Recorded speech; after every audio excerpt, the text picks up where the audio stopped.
Good morning, ladies and gentlemen. Welcome back to our analysis again. And this is Real Talk with Maurice Omundi. So here we want to talk about the zoning headache that Raila Amolo Odinga is experiencing currently. You know, Azimio coalition has a total of 26 parties. All these 26 parties are fielding candidates in various seats, and there have been a rivalry between the Azimio parties.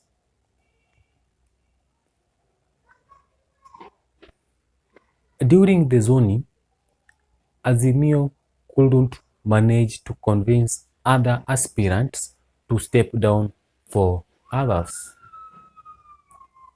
Recently, Azimio held a meeting with Azimio parties asking them to ask their aspirants who are not strong to step down for the strongest candidates. This meeting was supposed to be chaired by Honorable Uhuru Muigai Kenyatta, but instead it was chaired by Raila Amolo Odinga. So, there are some of the rivalry that have been seen happening. Examples are the Mathare parliamentary seat. It's between Bahati Kenya and the current MP Anthony Oloch. If you go to Bungoma, we have Paul Otuoma, the ODM candidate, and Moses Mulomi, the current deputy governor. If you go to Kisii, we have Sam Ongeri and Simba Arati. All these are Azimio siblings. If you go to Kajiado, we have Jubilee candidate Mika Dienya and Olelenku, the current governor. If you go to Siaya, we have Gumbo and Orengo. Both are in Azimio. If you go to Marsabit, we have the UDM and the UPIA party team fighting for the same seats.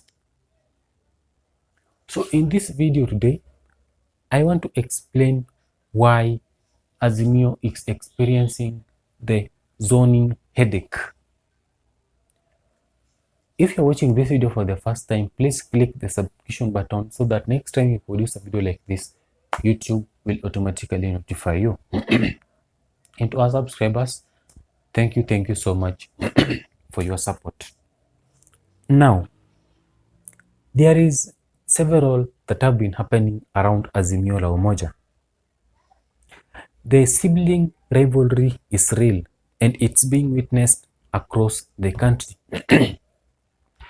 Raila Amolo Odinga have been trying so hard to bridge this rivalry, but so far he hasn't achieved. For example, we have Simba Arati and Ongeri fighting. Both of these guys are in Azimio.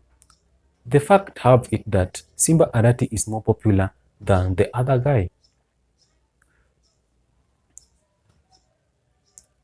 Raila asked the weak candidate to drop their candidature for the strongest candidates, and they are being promised government jobs, which is not a guarantee because no one knows if Raila is going to be the president. So now, the likes of Gumbo and Orengo, all these guys are strong in the ground. So it's very hard to convince one to stop for the other. For my own opinion, the ODM nomination was not conducted well, especially in Siaya County. I don't believe if Orengo was supposed to run for the gubernatorial seat. Gumbo has been strong on the ground since 2017. So ODM would have talked to Gobo to come to ODM so that he can vie using ODM. This one would have given them an easier time to campaign. But instead, they decided to give direct tickets and given it to Orengo. Again, the like of Simba Arati and Ongeri, all these people are in Azimio, both supporting Raila Amolo Odinga. If one steps down for the other, this means that the supporters of the other person who stepped down might decide not to go and vote, and this one will affect the voter turnout in the presidential candidate. Yes, and this will affect the presidential candidate so much. And again, if you allow both two siblings to vie and go until to the ballot, it means it's giving a chance a weaker candidate to penetrate and win the seat.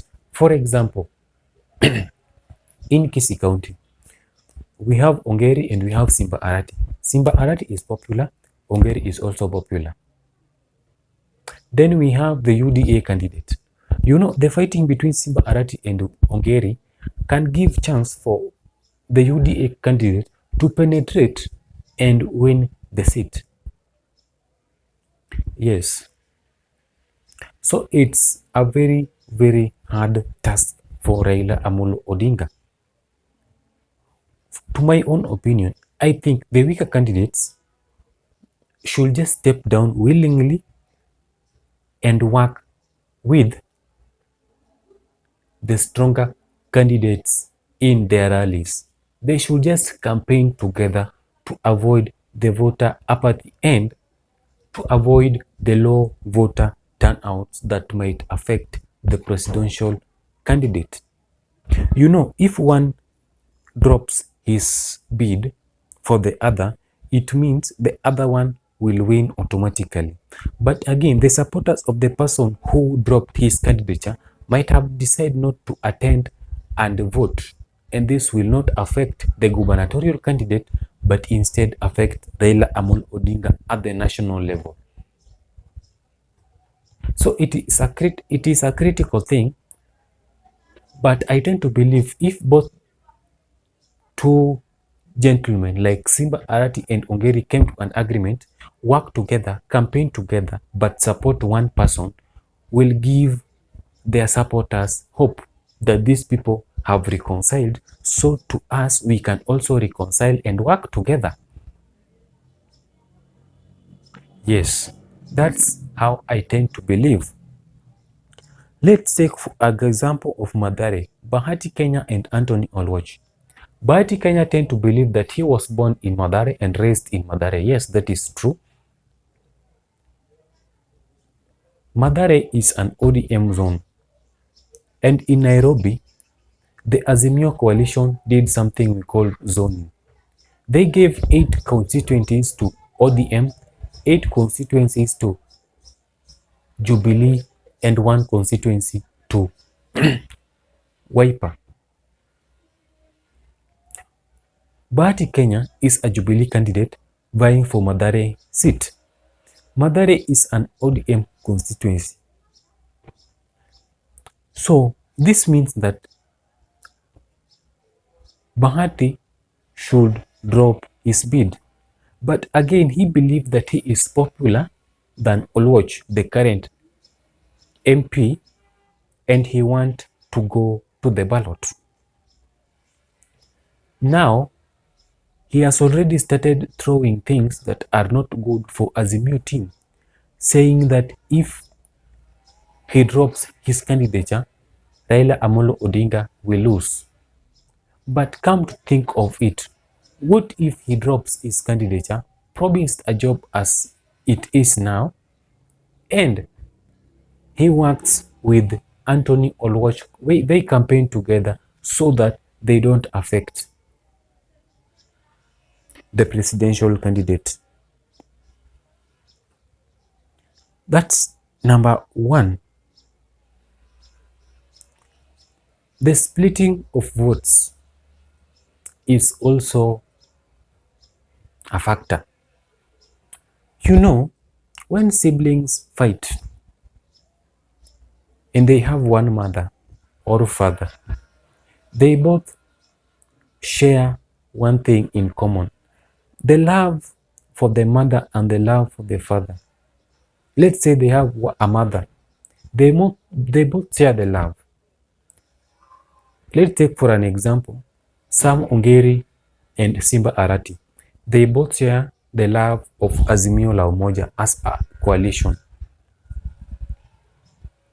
They are both siblings. This means that they are going to split the votes. Someone will take the love and another will get the other half.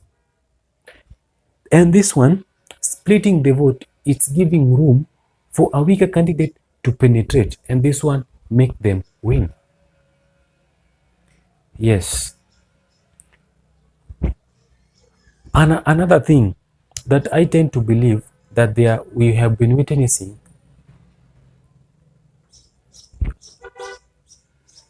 the rivalry and all the things, what we call the zoning headache, is the political party funds.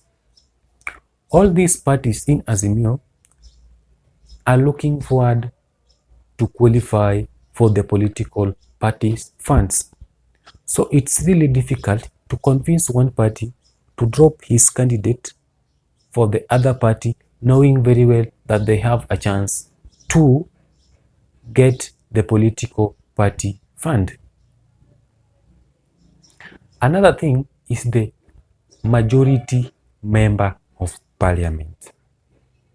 Raila Amolo Odinga is trying to do zoning so that they can have majority members of parliament.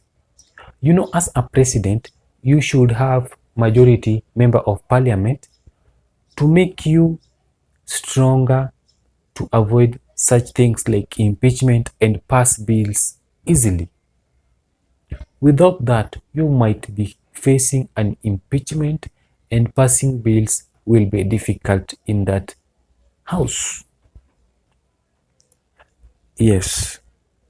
Another thing that I tend to believe the zoning is affecting Azimio is the nominations. Nominations were conducted unfairly. There were unfair nominations witnessed all over the country, and especially in ODM.